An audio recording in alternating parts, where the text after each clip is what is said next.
next step, now that the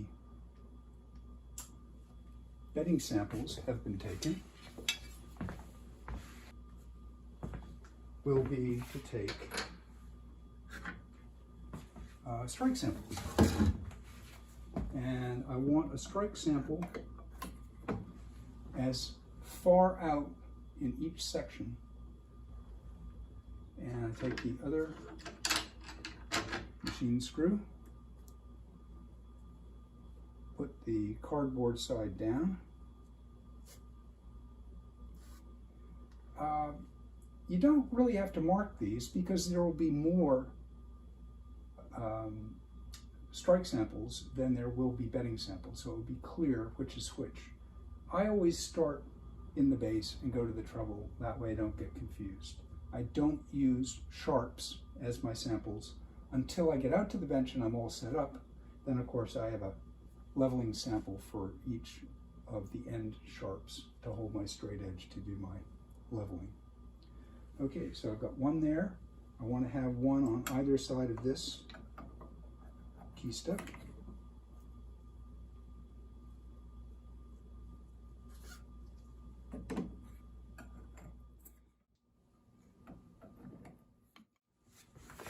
Okay, there's going to be a strike sample here, even though there isn't a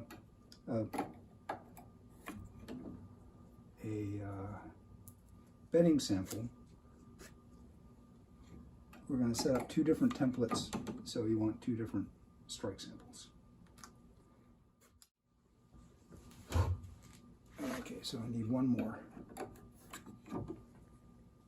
And we're all set. Okay, the next thing I need to do is I'm going to back off the buttons, let off buttons, so that the hammers of my samples block on these strings. Strike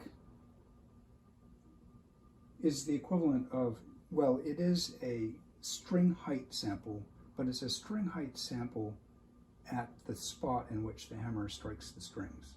Strings are not necessarily parallel to the key bed.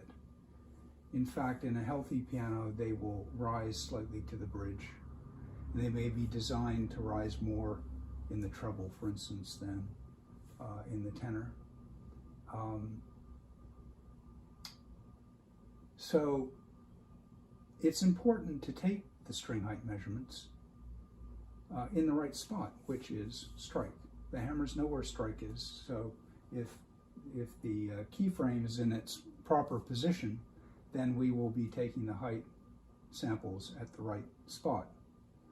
But if we have wear marks, if you consider the wear marks to be valleys and the non-wear marks to be hills, when we go out and set up our let-off rack or the regulating rack, its straight edge, I call them templates on the regulating rack, has a straight edge. And that straight edge can't reach down into the valleys. So what we do is employ the soft pedal and move the action over so that the valleys are between the strings. Okay, sample 1 requires an extra feature. The 200-gram weight sits on string number 3.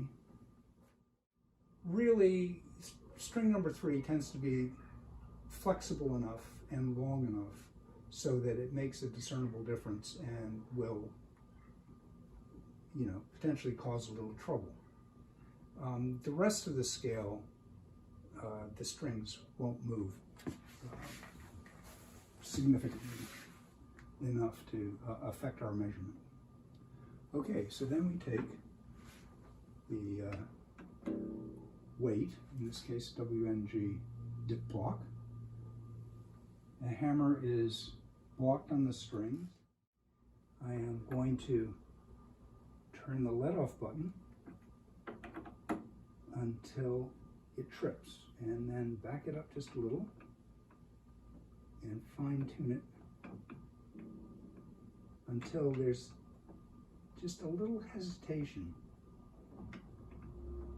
When we're out on the bench, we want a clear spot that we're headed to. And if we have that little bit of hesitation, that is, more accurate. There it is.